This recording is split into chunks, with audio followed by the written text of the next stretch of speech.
Look at this video of cute puppies playing in the snow. It's captured in high definition, just really communicating how much fun they're having and enjoying the whimsy of real life, completely unburdened by sapience. But unfortunately, it's a mockery of life. This is not real. You would be forgiven for thinking it is at a glance, but the longer you stare at it, the weirder and weirder you realize this video looks. It warps weirdly in spots, the snow moves oddly, the puppies feel like they mesh together into an ungodly flesh blob sometimes, and all that is because this video was generated by an AI. Hi again, guys, and last week, OpenAI, the dudes behind ChatGPT and DALL-E image generator, dropped a tweet that opened Pandora's box. It made me think, well, we had a good run. As a species, humanity is officially cooked. Introducing Sora, our text-to-video model. Sora can create videos of up to 60 seconds featuring highly detailed scenes, complex camera motion, and multiple characters with vibrant emotions. Thanks for ruining Kingdom Hearts for me forever, OpenAI. The first example they gave was the prompt, "Beautiful snowy Tokyo City is bustling." The camera moves through the bustling city street, following several people enjoying the beautiful snowy weather and shopping at nearby stalls. Gorgeous sakura petals are flying through the wind along with snowflakes. And what the AI gave birth to was something that fit pretty damn close to that description. Now, I shouldn't say giving birth in regards to an AI because it cannot make life. These videos are not alive or about anything actually real. Speaking of, I think I'm ready to pass on to the next life. This one has shown it can no longer offer anything worth living to see. At first glance, not seeing the caption, I was like, oh, that's a nice drone shot. But when I actually remembered how to read, my passive joy turned to active horror. The people have spoken, and we are in disbelief that the first AI video a lot of us ever saw was Place Japan. OpenAI have a Twitter thread of videos they generated using different prompts, some of which we'll look at, and that are stunningly good on first look. There are certainly imperfections, like they still warp in odd ways, how I said. People kind of float as they walk. Physics are broken in general, and people move like a glitched NPC in a video game. But the thing is, it takes a little time to start noticing that stuff. It does break down, but it holds up for a little bit. If you enjoy this real, 100% human-made video, this part at the end will take you to when I talked about dead internet theory, where I explored an idea that almost all content on the internet is not made by real people. Also, less than 20% of y'all are subscribed with notifications on. If you sub and hit that bell icon, you'll never miss an upload, and you can always undo it later. Just a year ago, though, the tech looked like this when an AI video of Will Smith eating spaghetti first popped up on Twitter. Now it's this good, is being promoted to the public, and presumably will be coming out for the masses to use in the same way that image-generating AI eventually did. My first reaction here may seem harsh, but I think there's a discussion to have. This shit gotta be made illegal, man. I think a lot of people would reasonably say that might be an overreaction, but at this point, I don't like AI art and the consequences it's having on artists and creatives, where companies will definitely be trying to use AI that's built on the work these people did so they never have to pay them for their work again. I'm sure a lot of people would agree with that sentiment, who would also be antsy about straight up outlawing it because that's so broad of a thing to put into law. And yeah, I get it. I'm not really certain or smart enough to figure out exactly what to do as far as legislation goes, but seeing that AI video first pop up onto my timeline, my brain instantly jumped to the worst stuff it could be used for. Stuff that we have already seen happen. The first thing that seemed like it actually kicked the government's ass into introducing AI legislation was when Taylor Swift had those incredibly violating AI images made of her and passed around. It's obviously bad what happened to her, and it's good that there's some movement on regulating how these things are used at all, but it really shouldn't have taken it happening to a celebrity for something to be done. I'm more happy that as a catalyst, it got people to actually start moving, but still, there's already a problem where folks are deepfaking people's likenesses onto existing NSFW videos without the person's consent. It's happening to celebrities with their faces in droves, but also to everyday individuals as well. The FBI has said that not just adults, but also minors are reporting an increased amount of AI-generated NSFW content being made of them without consent. And in one case, while it wasn't strictly because of images made with AI, as part of bullying she was enduring, fake nudes made of a 14-year-old girl that were being passed around by boys at her school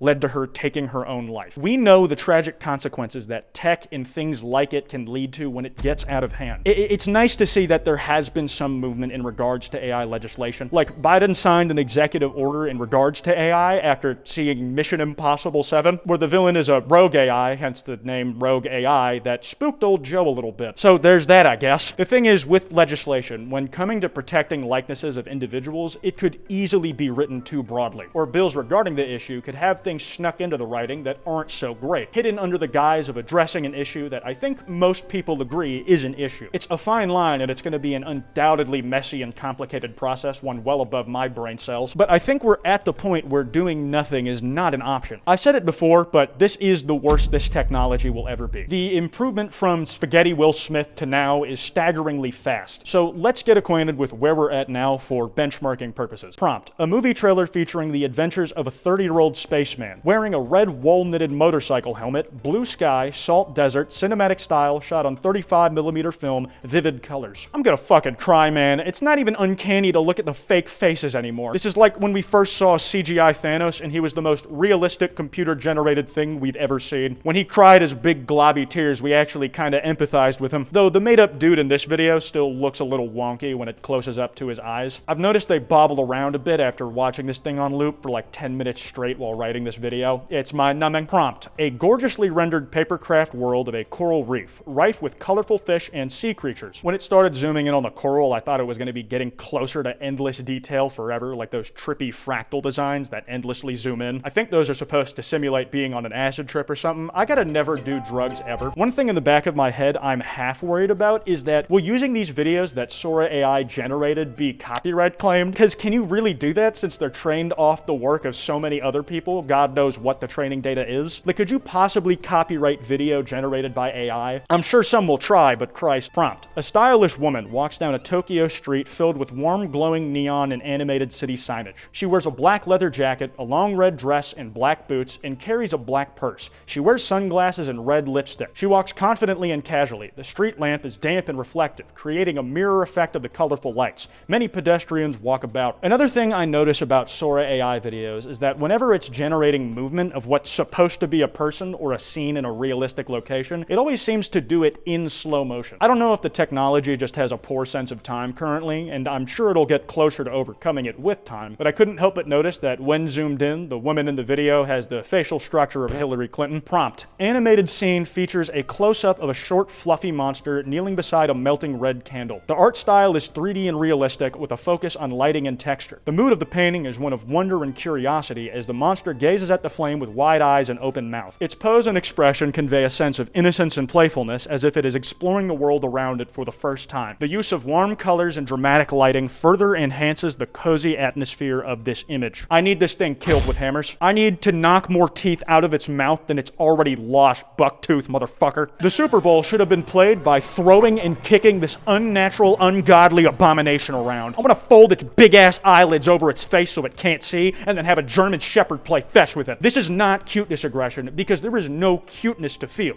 All I have is aggression. But it's not real, so I can't do any of that. Nobody even made this thing. It's the pinnacle of human hubris trying to outsource the very concept of creativity to machines. Okay, that might be a bit dramatic. I'm trying to extend the runtime here a bit. These videos all have an element of unreality to them currently. Like, they do look photoreal, but the physics just aren't there yet. The one video passed around as an example a lot is of these 4 or 5 not real people supposedly digging up stuff from dirt. Like, again, at a glance, the motion is believable, but things break down quickly. The dirt turns into paper, which then spawns a chair out of nowhere. The chair floats on its own and people are moving it around with telekinesis. I said it's 4 to 5 not real people because it's not really exact. One guy disappears when the dude in the blue shirt walks in front of him and he can't be seen by the camera anymore. I've seen people say that this is exactly what dreams feel like when you're in them. Just dream logic where things happen for no reason and you just accept that, yeah, that makes sense, because you're in that dream in the moment. But here it's almost like we're getting a window into those dream mechanics without having to be immersed in the dream. That way we can see where it all breaks down in logic more easily. On the Sora page, OpenAI talks about a lot of these issues, and you can see a pretty funny video where the prompt was of a guy running on a treadmill, but he's running on the thing backwards. The current model has weaknesses. It may struggle with accurately simulating the physics of a complex scene and may not understand specific instances of cause and effect. For example, a person might take a bite out of a cookie, but afterward, the cookie might not have a bite mark. It would be nice if the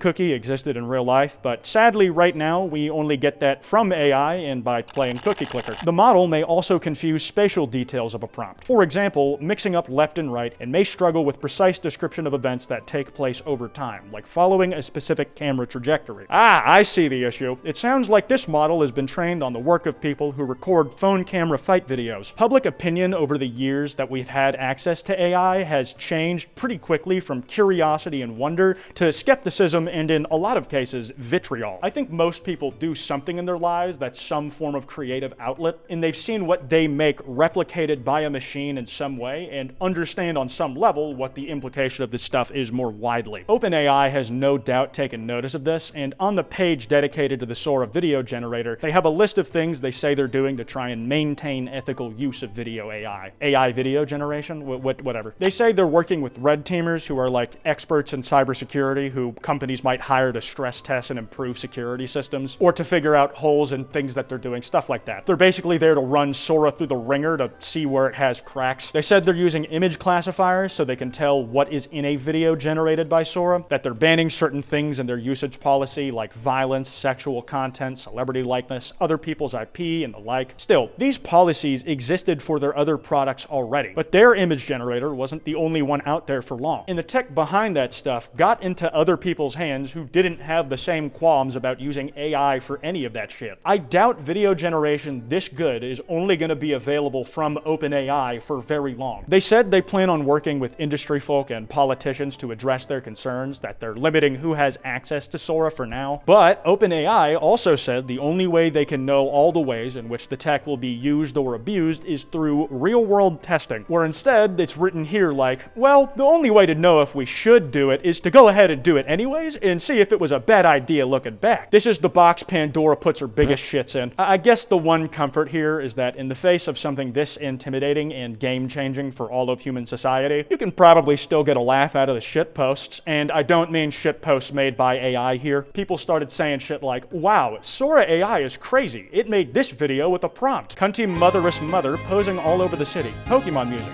Big boobs. Speed up. People were doing that shit for any video that actually exists. I can't show it here, but somebody said, this video was generated with AI, and it was a shitbox camera recording at a zoo of a monkey peeing into its own mouth. Those dudes are fucking crazy. They just walk around in their enclosures with sack hanging out. I'd say look at the balls on that guy, but it would be a bit too literal here. I'm gonna wrap this video up. That card I mentioned should be on screen. Be sure to drop a like and subscribe, and try not to doom pill yourself too much over this stuff. Things might seem bleak, but we don't know exactly what's coming. Anyways, this has been Kwite, and this whole video wasn't even real. It was generated by AI. This is the future of the channel.